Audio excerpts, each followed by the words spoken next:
ସରକାରଙ୍କ ଜାଗା ମିଶନ ସମ୍ପୂର୍ଣ୍ଣ ବିଫଳ। ପୌରପାଳିକା ଚଲାଇବେ ବୁଲଡୋଜର। ଜାଗା ଦେବେ କହି ଦସ୍ତଖତ ନେଲେ, ଘର ଭାଙ୍ଗିବାକୁ ନୋଟିସ ଦେଲେ। ଗରିବ ଉପରେ ଦାଉ ସାଜିଛି ଅନୁଗୋଳ ପୌରପାଳିକା।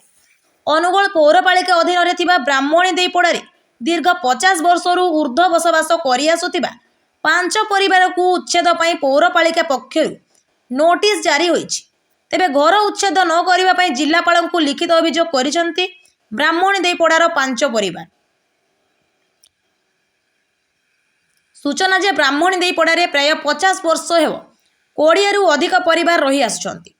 କିଛି ଦିନ ତଳେ ଘର ପାଇଁ ଜାଗା ଦିଆଯିବ କହି ଘରର ମହିଳାମାନଙ୍କଠାରୁ ଦସ୍ତଖତ ସହ ଘର ମୁରବୀଙ୍କର କିଛି କାଗଜପତ୍ର ନେଇଥିଲେ। ତେବେ ପରବର୍ତ୍ତୀ ସମୟରେ 5 ପରିବାରଙ୍କ ଘର ଉଚ୍ଛେଦ ପାଇଁ ନୋଟିସ ପଠାଯାଇଥିଲା ପୌରପାଳିକା।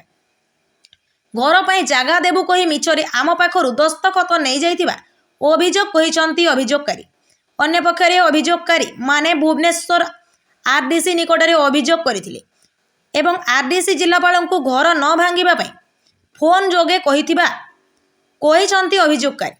ତେବେ ଏହାକୁ ନେଇ ଗୁରୁବାର ଜିଲ୍ଲାପାଳଙ୍କୁ ଭେଟିଥିବା ବେଳେ ଜିଲ୍ଲାପାଳ ଘର ଭଙ୍ଗାଯିବ ବୋଲି କହିବାର ନିରାଶ ହୋଇଛନ୍ତି ବ୍ରାହ୍ମଣୀଦେଇପଡ଼ାର 5 ପରିବାର। ତେବେ ଆମକୁ ଉଚ୍ଛେଦ ପୂର୍ବରୁ ଥଇଥାନ କରିବା ପାଇଁ ଦାବି କରିଛନ୍ତି। ଏ ଉଚ୍ଛେଦ ଘଟଣା ବିଷୟରେ ପୌରପାଳିକା ନିର୍ବାହୀ ଯନ୍ତ୍ରୀଙ୍କୁ ପଚାରିବାରୁ ପୋଖରୀ ପୁନରୁଦ୍ଧାର ଏବଂ ସୌନ୍ଦର୍ଯ୍ୟକରଣ କରିବା ପାଇଁ 5 ପରିବାର ପୋଖରୀ ହୁଡ଼ାରେ ରହୁଥିବାରୁ ସେମାନଙ୍କୁ ଉଦ୍ଧାର ଉଚ୍ଛେଦ କରିବା ପାଇଁ ନିର୍ଦ୍ଦେଶ ଦିଆଯାଇଛି।